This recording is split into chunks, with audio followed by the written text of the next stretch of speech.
कोकणातील प्रत्येक अपडेट जाणून घेण्यासाठी आजच माझे कोकणच्या सोशल मीडिया प्लॅटफॉर्मला लाईक, फॉलो आणि सबस्क्राईब करा। नुकत्याच अवकाळी पावसाच्या संकटातून सावरत कोकणातील खेड तालुक्यातील शेतकऱ्यांनी पुन्हा एकदा शेतीच्या कामांना वेग दिलाय। मान्सूनचे आगमन होताच जूनच्या पहिल्या आठवड्यात शेतकरी आपल्या शेतात नांगरणी, भाजणी आणि भात पेरणीच्या तयारीला लागलेत। सह्याद्रीच्या कुशीत हिरवाईच्या साक्षीनं बैलजोडींच्या घुंगरांच्या मंजूळ नादात आणि तांत्रिक पद्धतीच्या तालावर नांगरणी सुरू झाली आहे। शेतकऱ्यांचे हे चित्र केवळ मेहनतीचंच नाही तर आशेचं देखील प्रतीक आहे। मागील आठवड्यात आलेल्या अवकाळी पावसामुळे पेरणीच्या कामाला उशीर झाला। काही ठिकाणी पाणी साचून शेतीचं नुकसान झालं होतं, मात्र आता हवामान स्थिर झाल्यामुळे शेतकरी पुन्हा एकदा कामाला लागले असून नांगरणीने शेतात जीवनाची चाहूल लागली आहे।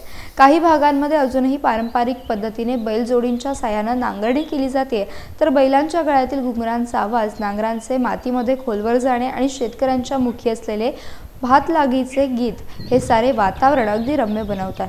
दुसरीकडे तर शेतकरी आता पॉवर टेलर, ट्रॅक्टर सारख्या आधुनिक यंत्रसामुग्रीचा वापर करताना पाहायला मिळतात। शेतीला आधुनिकतेचा स्पर्श देत आहेत।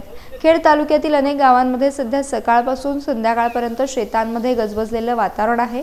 पुरुष शेतकरी नांगरणी करत असताना महिला वर्ग बी बियाण्यांची निवड, खतांची तयारी अशा कामात गुंतलेले आहेत।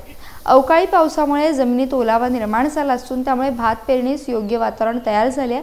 त्याचबरोबर निसर्गाच्या सानिध्यात पसरलेली हिरवळ आणि कामात गुंतलेल्या शेतकऱ्यांचं चित्र कोकणातील खरीप हंगामाला दिलेली नवी सुरुवात ठरत आहे।